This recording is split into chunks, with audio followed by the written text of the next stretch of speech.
आज हम कक्षा 7वीं के विज्ञान का प्रयोग करने वाले हैं, है ना भाई? कौन से प्रयोग का क्या नाम है? विद्युत चालकता। विद्युत चालकता। तो इसमें कुछ आवश्यक सामग्री भी लगेगी। Yes sir. तो आवश्यक सामग्री में आपको बीकर लगेगा। है आपके पास बीकर? अरे वाह, तो बीकर है, ठीक है। और अपने को लगेगा आसुत जल। आसुत जल है, कहाँ से लाए हो आसुत जल? आसमान से बारिश हो रही जल। अच्छा, बादल से जो बारिश हो रही है वो भी शुद्ध जल यानी आसुत जल कहलाता है, ठीक है। और हमको चाहिए एक मोटा गत्ता। है अपने पास मोटा गत्ता? ठीक है, बहुत बढ़िया। और उसके बाद चाहिए हमको कार्बन की 2 छड़ें। ये दिखाइए कहाँ है, ये कहाँ से लाए आप लोग? अच्छा, ये सेल के अंदर से आपने तोड़ के इसको निकाला। तो ये पुराना सेल है कि नया सेल है? यानी पुराना सेल भी हम काम में ला सकते हैं। यानी कुल मिलाकर जो शासन की योजना है कबाड़ से जुगाड़, उसके द्वारा हम इस प्रयोग को या कई प्रयोग को कर सकते हैं, ठीक है। अब आपको चाहिए एक बल्ब। तो बल्ब है? अच्छा, ये बल्ब है ना, ठीक है, बहुत बढ़िया। एक बल्ब भी है हमारे पास। और उसके बाद चाहिए हमको तार। तार भी लाए हैं, तांबे की तार है, बहुत बढ़िया। और उसके बाद चाहिए हमको सेल, एक या बैटरी। हाँ, बैटरी है ना ये, ठीक है, बहुत बढ़िया, ये भी आ गया। और हमको लास्ट में चाहिए नमक।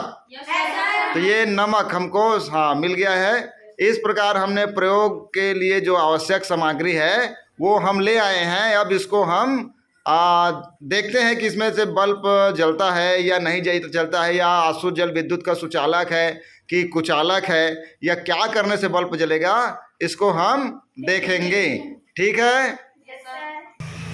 चलिए अब हम प्रयोग शुरू करते हैं। तो सबसे पहले हमको एक बीकर में आसुत जल को लेना है। चलिए, तो आसुत जल फिर लीजिए। आसुत जल को हम बीकर में पूरा भर देते हैं। आसुत जल यानी शुद्ध जल जिसमें किसी प्रकार का लवण नहीं मिला है। आसुत जल हमने बीकर में रख दिया। अब इसमें आप एक जो मोटा गत्ता है उसमें हमको कार्बन की 2 छड़ क्या करना है? जी लगाइए। तो फिर हाँ, उसका सहयोग करके लगाइए। कार्बन की 2 जो है छड़ें हम उसमें लगा लेते हैं, है ना भाई। उसके बाद उसे बीकर के ऊपर आप रख दें। ऐसा रखें कि वो जो छड़ है वो जो जल है उसमें वो टच कर ले। देखिए टच हो रहा है क्या? हो रहा है। उसके बाद इन छड़ों को तांबे की तार की सहायता से सेल और बल्ब से जोड़ दें। तो आप उसमें दोनों को हाँ ऐसा जोड़ दें। चाहे तो निकाल कर, पहले से निकाल कर उसमें सेट कर सकते हैं। अगर लगता है कि वहाँ परेशानी हो रही है तो आप उसको सेट कर सकते हैं, पहले से सेट करके उसमें लगा सकते हैं ताकि किसी प्रकार की परेशानी हमको ना हो, ठीक है भाई। बच्चे लोग समझ में आ रहा है क्या चल रहा है? क्या कर रहे हैं हम लोग? जल में जो विद्युत चालकता है उसका प्रयोग हम लोग कर रहे हैं। हो गया? उसमें अब बल्ब को जोड़ें। देखिए तो बल्ब जलता है क्या? तो आपने सेल और बल्ब को जोड़ दिया आपस में। क्या बल्ब जल रहा है? नहीं।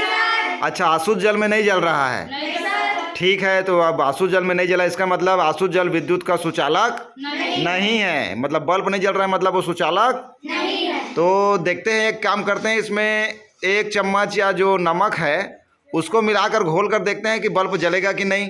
तो घोलिए, तो उसमें देखते हैं, निकाल दो उसको ऐसे सेट करके और बढ़िया से नमक मिला दो उसमें, पूरा ही मिला दो उसमें।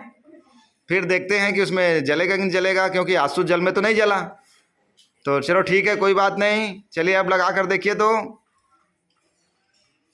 हाँ, बैटरी को चेक करिए तो एक बार, कहीं बैटरी में सही से तार लगा है कि नहीं लगा है। एक बार तार लगा के देखते हैं। हाँ, ताली मारिए भाई इन बच्चों के लिए। हाँ, बढ़िया से जलाइए। मतलब नमक घोलने के बाद ये जला। वाह, मतलब नमक जो लवण है वो जब आसुत जल में जाता है तो वो विद्युत का सुचालक हो जाता है वो जल, और इस प्रकार ये जलता है। इसी प्रकार जब बारिश होती है तो दीवारों से जब पानी रिस जाता है कई बार, तो आपने देखा होगा कि उसमें करंट और झटका लगता है। हाँ ना, वो ऐसा ही है कि वो लवण युक्त जल हो जाता है और कहीं पर यदि कोई तार छिला हो या कटा हो तो वो दीवारों में भी करंट आ जाता है। इस प्रकार आज आपने देखा कि हम आज विद्युत चालकता का प्रयोग कर रहे थे और हमारे प्यारे प्यारे बच्चों ने ये सारा जला के दिखाइए एक बार, और है ना, हाथ को उधर रखिए, और ये बल्ब जल रहा है भाई। ठीक है, तो आज सारे बच्चों को ये समझ में आ गया कि क्या आया समझ में कि विद्युत चालकता जल में आसुत जल और लवण में दोनों में अंतर है। ठीक है, तो जोरदार ताली इनके लिए। चलिए, बढ़िया प्रैक्टिकल रहा।